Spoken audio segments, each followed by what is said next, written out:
जय Hind. Welcome back to your channel R S J education 91। दोस्तों, जैसा कि आपको पता है, इस टाइम हम लोग एसआई और सीडीपीओ के लिए सेट के लिए मिलते हैं, जिसमें कि आपका प्रीवियस ईयर का सेट होता है। हम लोगों ने 23 सेट को कंप्लीट कर लिया है। आज हम लोग 24 सेट की ओर रुख करेंगे। तो जो लोग भी 23 सेट तक नहीं देखे हैं वो लोग जाकर 23 सेट तक देख लें, ताकि आने वाले एग्ज़ाम में ये आपकी मदद करे। हर एक क्वेश्चन प्रीवियस ईयर का है तो कहीं ना कहीं से क्वेश्चन लिंक करके आपका दे ही देता है, कि जैसा कि आप लोग को पता ही होगा कि प्रीवियस ईयर से ज़्यादा क्वेश्चन को उठाया जाता है, तो हम लोगों ने प्रीवियस ईयर ही लिया है। चलिए स्टार्ट करते हैं अपने सेट को। उससे पहले जो लोग इस चैनल पे नए हैं वो चैनल को सब्सक्राइब कर ले, लाइक कर ले और शेयर कर दे कि क्लास स्टार्ट हो गया है। चलिए स्टार्ट करते हैं पहले नंबर क्वेश्चन से। हमारा पहला नंबर क्वेश्चन इस प्रकार है। किसने कहा था कि कोई भी राजनीति धर्म से रहित नहीं है। अर्थात जो है कि कोई भी राजनीति में धर्म नहीं होगा। ठीक है, धर्म से राजनीति का कोई संबंध नहीं है, ये किसने कहा था? तो यहाँ हमारा आंसर क्या हो जाएगा? चलिए यहाँ पे अगर हम आंसर की बात करें तो हमारा answer option number B, Gandhi ji. Mahatma Gandhi ji ने ये बात कही थी कि कोई भी राजनीति धर्म से रहित नहीं है। महात्मा गांधी जी के बारे में बात आई है तो मैं थोड़ा सा महात्मा गांधी जी के बारे में समझ लेते हैं हम लोग। इनके जन्म की बात की जाए तो सारे लोग को पता होगा, 24 अक्टूबर 1869 में पोरबंदर गुजरात में हुआ था। ठीक है, इनकी मृत्यु की बात की जाए तो इनका मृत्यु जो है 30 जनवरी 1948 में दिल्ली के बिरला मंदिर में इनको नाथूराम गोडसे ने गोली मार दिया था, तब इनकी हत्या हो गई थी। गांधी जी भारत आए थे 9 जनवरी 1950 में, 9 जनवरी 1950 में। इसीलिए 9 जनवरी को हम लोग प्रवासी दिवस के रूप में मनाते हैं। यहाँ तक तो सारे लोग जान रहे होंगे, लेकिन मैं अभी जो कुछ ऐसा बताने जा रहा हूँ जो कि थोड़ा कम लोग जानते होंगे, तो आप लोग इसे नोट कर लीजिएगा। इनकी प्रमुख पुस्तक, ठीक है, तो पहला मैं लिख रहा हूँ, प्रमुख है, मैं 2-3 ही बताऊंगा। My early life. दूसरे की बात करें, माई एक्सपेरिमेंट विथ ट्रुथ। तीसरे की बात करें तो आप लोग लिखिएगा, माई चाइल्ड हुड। ठीक है, और एक आप लोग और लिख लीजिएगा, इंडियन ओपिनियन होगा, इंडियन ओपिनियन। चलिए ये है, मैं आपको रिपीट कर दे रहा हूँ। पहला मैंने आपको बताया माई अर्ली लाइफ। दूसरा मैंने बताया माई एक्सपेरिमेंट विथ ट्रूथ। तीसरा है माई चाइल्डहुड और चौथा है इंडियन ओपिनियन। ये इनके बुक के नाम हैं जो कि अक्सर एग्जाम में देखे जाते हैं। ये questions my experiment with you आपका एसआई दरोगा 2017 के पीटी में ये क्वेश्चन आया है कि माई एक्सपेरिमेंट विथ ट्रूथ जो है किनके रचना है। ठीक है, ये क्वेश्चन आया हुआ है, इसीलिए मैंने थोड़ा सा आपको एक समरी दे दिया। ठीक है, चलिए नेक्स्ट क्वेश्चन की मैं बात करूं तो नेक्स्ट क्वेश्चन हमारा है, राष्ट्रीय गीत इस उपन्यास से लिया गया है। मतलब जो राष्ट्रीय गीत हमारा है वंदे मातरम, ये किस उपन्यास से लिया गया है? चलिए, तो यहां हमारा आंसर आप लोग जान रहे होंगे, आनंद मठ से लिया, ये सारे लोग जान रहे होंगे।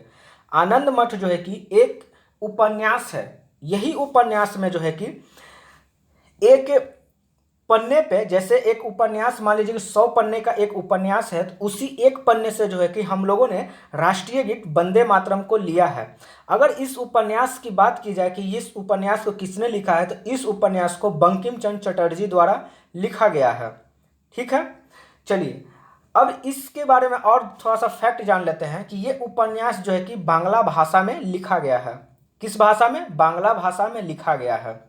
थोड़ा सा अगर हम हिस्ट्री से संविधान की तरफ रुख करते हैं तो क्वेश्चंस आपके एग्जाम में पूछ देगा या फिर पूछता भी है कि वंदे मातरम जो हमारा राष्ट्रीय गीत है, इसे हमारे संविधान सभा में मतलब सॉरी, जो राष्ट्रीय गीत है हमारा वंदे मातरम, इससे हम लोग कब एडॉप्ट कर लिए थे, मतलब हम अपने जो है कि राष्ट्रीय गान में इसे, राष्ट्रीय गीत में कब इससे हम लोग एडॉप्ट कर लिए। तो आप लोग डेट नोट कर लीजिएगा, 24 जनवरी 1950 में, 24 जनवरी 1950 को जो है कि हम लोगों ने राष्ट्रीय गीत को एडॉप्ट कर लिया था। ठीक है, आपको ये बताना है कमेंट बॉक्स में कि 24 जनवरी 1950 जो है कि संविधान सभा से कैसे संबंधित है। ठीक है, चलिए, तो यहाँ तक सारे समरी हम लोग समझ गए। ठीक है, चलिए नेक्स्ट क्वेश्चन में हम लोग आते हैं। चलिए नेक्स्ट क्वेश्चन हमारा है, पुर्तगाली संस्कृति के अवशेष भारत में कहाँ पाए जाते हैं? तो कहाँ पे है? तो चलिए ऑप्शन नंबर ए, गोवा में। गोवा में जो है कि पुर्तगाली संस्कृति के जो है कि अवशेष अभी भी भारत में पाए जाते हैं, क्योंकि ऐसा देखा गया है कि पुर्तगाली जो आए थे तो इन्होंने जो है कि ये सब जगह भी राज किया, लेकिन उनका मन जो है कि ज़्यादातर गोवा में लगा। गोवा में आप लोग घूमने जाएंगे तो वहाँ पे ढेर सारे जो चर्च वगैरह हैं, ये सब बहुत सारी चीज़ें जो हैं कि पुर्तगाली द्वारा ही बनाए गए हैं। इनफैक्ट कि आप गोवा का जो है कि वास्को डिगामा स्टेशन, ठीक है, गोवा में एक वास्को डिगामा स्टेशन है, तो ये किन के नाम पे रखा गया है? तो जो सर्वप्रथम पुर्तगाली जो भारत आए थे वास्को डिगामा, उन्हीं के नाम पे वास्को डिगामा रखा गया है। अब थोड़ा सा हम लोग पुर्तगाली के बारे में समझ लेते हैं कि पुर्तगाली कब आए थे। तो 1498 में जो है कि सबसे पहले वास्को डिगामा कहाँ आए? भारत आए।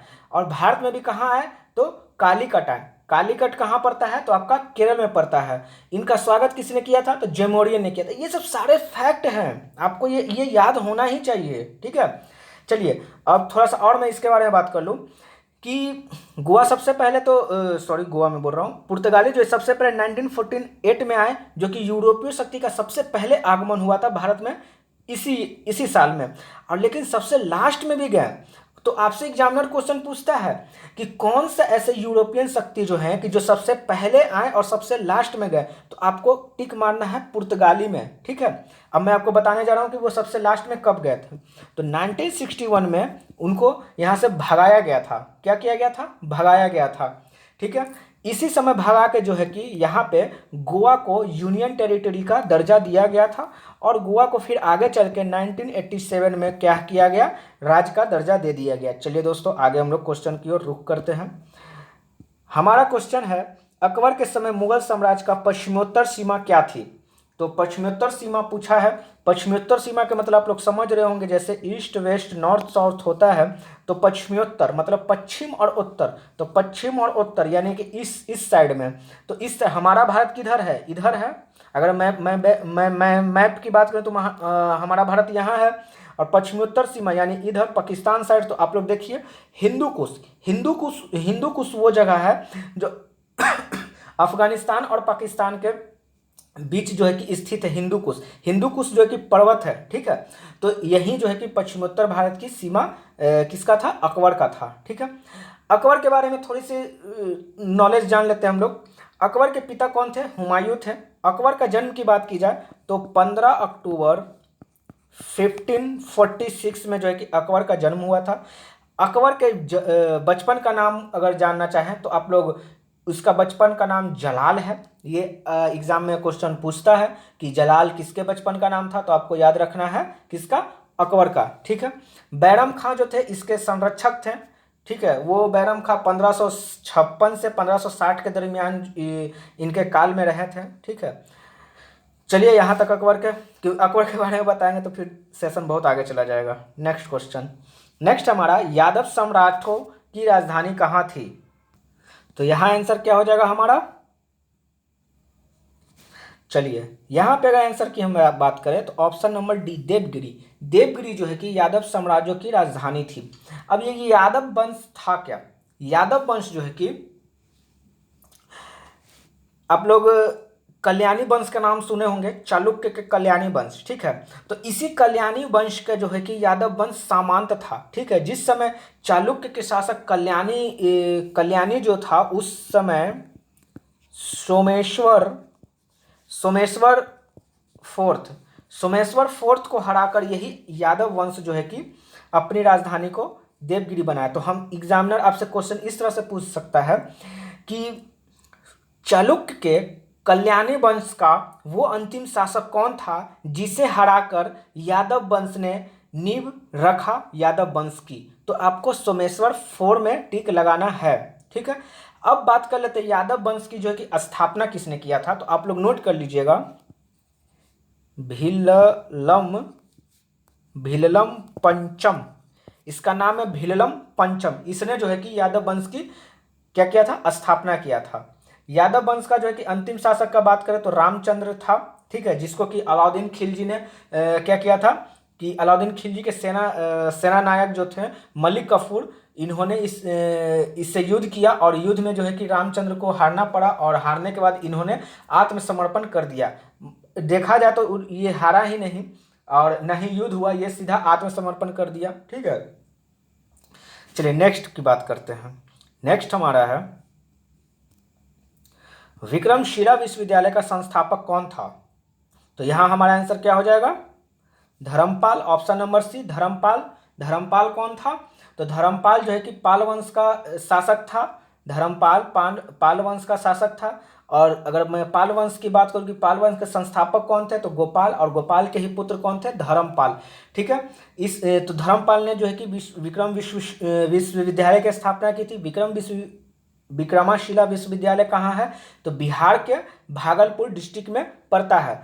अगर मैं बात करूं कि विक्रमशिला विश्वविद्यालय के ध्वस्त किसने किया था, तो आप लोग याद रखिएगा बख्तियार खिलजी। बख्तियार खिलजी ने दो विश्वविद्यालय की ध्वस्त किया था, नालंदा विश्वविद्यालय और विक्रमशिला विश्वविद्यालय। अब आपको दिमाग में, आपने पढ़ा हुआ तो आपको दिमाग में आ ही रहा हो कि बख्तियार खिलजी कौन था। तो आप लोग कमेंट बॉक्स में आंसर डालिएगा बख्तियार खिलजी कौन था और किसके साथ भारत आया था। मैं थोड़ा सा आपको हिंट्स दे दिया। नेक्स्ट क्वेश्चन, नेक्स्ट है हमारा, गिद्ध किस राज्य की लोक नृत्य है। गिद्धा किस राज्य की लोक नृत्य है। तो यहां हमारा आंसर क्या हो जाएगा, चलिए यहां हमारा आंसर हो जाएगा ऑप्शन नंबर सी राजस्थान। गिद्धा जो है कि राजस्थान का लोक नृत्य है। वही हम पंजाब की बात करें तो पंजाब में आपका क्या चलता है, तो भांगड़ा चलता है, धमान चलता है। यूपी की बात करें तो नौटंकी हो गया, कजरी हो गया। और अगर बिहार की बात करें तो बिहार में आपका जाटिन कजरी हो गया। ठीक है, इस तरीक़ा से जो है कि हम लोगों ने देखा। नेक्स्ट, गिद्धा जो है कि पंजाब का लोक नृत्य है। ठीक है, गिद्धा किसका है, पंजाब का है। और राजस्थान की बात करें तो झूमर और पनिहारी राजस्थान का है। ठीक है, नेक्स्ट क्वेश्चन, कभी कभी गलती हो जाता है, ठीक है, आप लोग इसे थोड़ा सा माइंड मत कीजिएगा। नेक्स्ट क्वेश्चन है हमारा, भारतीय संविधान के अनुच्छेद 324 से 329 निम्नलिखित में से किससे संबंधित है। तो इसका आंसर क्या हो जाएगा, चलिए यहाँ पे हमारा आंसर हो जाएगा निर्वाचन आयोग। निर्वाचन आयोग की बात जो है कि आर्टिकल 324 से 329 में की गई है। अगर मैं इसके भाग की बात करूँ कि कितने पार्ट में है, मतलब पार्ट है ना, एक से लेकर जो पार्ट हमारा है, पार्ट है, शेड्यूल है, आर्टिकल है, तो है ना, तो ये कितने पार्ट में है, मतलब कितने भाग में है, तो भाग है हमारा कितना, 15। ठीक है, अगर मैं निर्वाचन आयोग की बात की जाए तो निर्वाचन आयोग की स्थापना 25 जनवरी 1950 को किया गया था। ठीक है, और इसीलिए 25 जनवरी को हम लोग मतगणना दिवस मनाते हैं, नेशनल वोटर डे मनाते हैं। ठीक है, इसके कार्यकाल की बात की जाए तो इसका कार्यकाल जो है 6 वर्ष या फिर 65 वर्ष, जो भी पहले हो। अभी वर्तमान में जो है कि क्या बोलते हैं, निर्वाचन आयोग के अध्यक्ष कौन है, तो सुनील अरोड़ा हैं, जिनका कि कार्यकाल अब खत्म हो गया है। तो आपको कमेंट बॉक्स में लिखना है कि अभी वर्तमान में निर्वाचन आयोग के इलेक्शन कमीशन के अध्यक्ष कौन नियुक्त किए गए हैं। नेक्स्ट क्वेश्चन, राज्यों से राज्यसभा सदस्य चुनाव किसके द्वारा किया जाता है।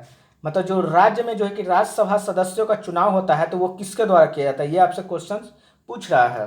तो यहाँ हमारा आंसर क्या हो जाएगा, चलिए यहाँ पे ऑप्शन की बात करें तो ऑप्शन नंबर ए, उस राज्य के निर्वाचित सदस्यों द्वारा, उस विधानसभा के निर्वाचित सदस्यों द्वारा अपॉइंट सदस्य जो होंगे उसके द्वारा जो है कि राज्यसभा में सदस्यों का चुनाव किया जाता है। राज्यसभा के अगर बारे में बात करें तो राज्यसभा एक अस्थायी सदन है, ठीक है, जो कि विघटित नहीं होता है, बल्कि इसके सदस्यों का कार्यकाल 6 वर्षों का होता है और ये प्रत्येक दूसरे वर्ष जो है कि 1/3 जो है इसके सदस्य जो है सेवानिवृत्त होते हैं, अर्थात इनका कार्यकाल समाप्त होता है। नेक्स्ट क्वेश्चन, नेक्स्ट हमारा है लोकसभा सचिवालय सीधा किसके नियंत्रण में आता है? तो यहाँ हमारा आंसर क्या हो जाएगा? यहाँ हमारा आंसर ऑप्शन नंबर क्या हो जाएगा? ऑप्शन नंबर सी, लोकसभा अध्यक्ष। लोकसभा के अध्यक्ष के नियंत्रण में जो है कि लोकसभा सचिवालय आता है। लोकसभा अध्यक्ष की बात करें तो ये सत्ताधारी जो है कि जो पार्टी होते हैं उसमें से ही किसी एक को बनाया जाता है, क्या? लोकसभा का अध्यक्ष, ठीक है। लोकसभा के अध्यक्ष का कार्य की बात करें तो ये दोनों से सदन के संयुक्त बैठक को बुलाता है, ज्वाइंट सिटिंग करवाता है। ये जो है कि निर्णायक मत देता है, मतलब अगर किसी पक्ष और विपक्ष में वोटिंग होता है तो इसमें वोटिंग अगर 10 और 10 का बराबर हो गया, मतलब बराबर वोटिंग हो गया, तो इसमें एक अपना निर्णायक मत देगा और उस पार्टी को जिता देगा। ये जो है कि मनी बिल डिसाइड करते हैं कि क्या मनी बिल है कि नहीं है, मतलब कोई भी बिल मनी बिल है या नहीं, इसका डिसीजन लोकसभा के अध्यक्ष ही लेते हैं। नेक्स्ट क्वेश्चन, नेक्स्ट हमारा है, ये सब सारी चीज़ें मैं जो बोल रहा हूँ ना, ये कहीं ना कहीं आप लोग इसे नोट करते जाइएगा, क्योंकि ये सारी चीज़ें जो है कि मतलब एक क्वेश्चन ही है, ठीक है। ये क्वेश्चन के साथ साथ अनेक क्वेश्चन उत्पन्न हो रहे हैं और इसको मैं डील कर रहा हूँ, ठीक है। आप लोग इसे नोट कीजिएगा तो ज़्यादा बेहतर है, ठीक है। नेक्स्ट, जीवाश्म विज्ञान में किसका अध्ययन होता है? तो जीवाश्म विज्ञान में किसका अध्ययन होता है? तो फॉसिल का, ठीक है। नेक्स्ट क्वेश्चन, नेक्स्ट है हमारा राजघाट किसकी समाधि स्थल है? तो राजघाट जो समाधि स्थल है वो किसका है? तो आपको याद होगा महात्मा गांधी का। महात्मा गांधी का समाधि स्थल को हम लोग राजघाट कहते हैं। अगर हम लाल बहादुर शास्त्री की बात कर ले तो विजय घाट, मोरारजी देसाई की बात कर ले तो अभय घाट, और राजीव गांधी की बात कर लिया जाए तो वीर भूमि। नेक्स्ट क्वेश्चन, भारत में सबसे ऊंचा पठार कौन सा है? तो सबसे ऊंचा पठार आपको पता है, ऑप्शन नंबर सी, दक्कन का पठार, जो कि दक्कन के पठार को हम लोग प्रायद्वीपीय पठार भी बोलते हैं, ठीक है। यही भारत का सबसे ऊंचा पठार है। प्रायद्वीपीय पठार आपको पता हो गया, पता ही होगा कि क्या होता है। प्रायद्वीपीय पठार की बात करें तो भारत के दक्षिणी भाग को, जैसे अगर मैं ये भारत बना दिया तो भारत के दक्षिणी भाग को हम लोग प्रायद्वीपीय पठार कहते हैं, और इधर में जो मेघालय है ये भी प्रायद्वीपीय पठार का ही भाग है। आप लोग इसे भी थोड़ा याद रखिएगा। नेक्स्ट क्वेश्चन, नेक्स्ट है हमारा, कौन से पर्वत हिमालय श्रृंखला का अंग नहीं है? अच्छा, हिमालय का जो है कि कौन सा अंग नहीं है? अरावली, शिवालिक, काराकोरम या हिंदू कुश? तो चलिए इसका आंसर क्या हो जाएगा? बिल्कुल सही, इसका आंसर ऑप्शन नंबर डी हो जाएगा। क्या हो जाएगा? ऑप्शन नंबर डी हो जाएगा। सॉरी, ऑप्शन नंबर डी नहीं होगा।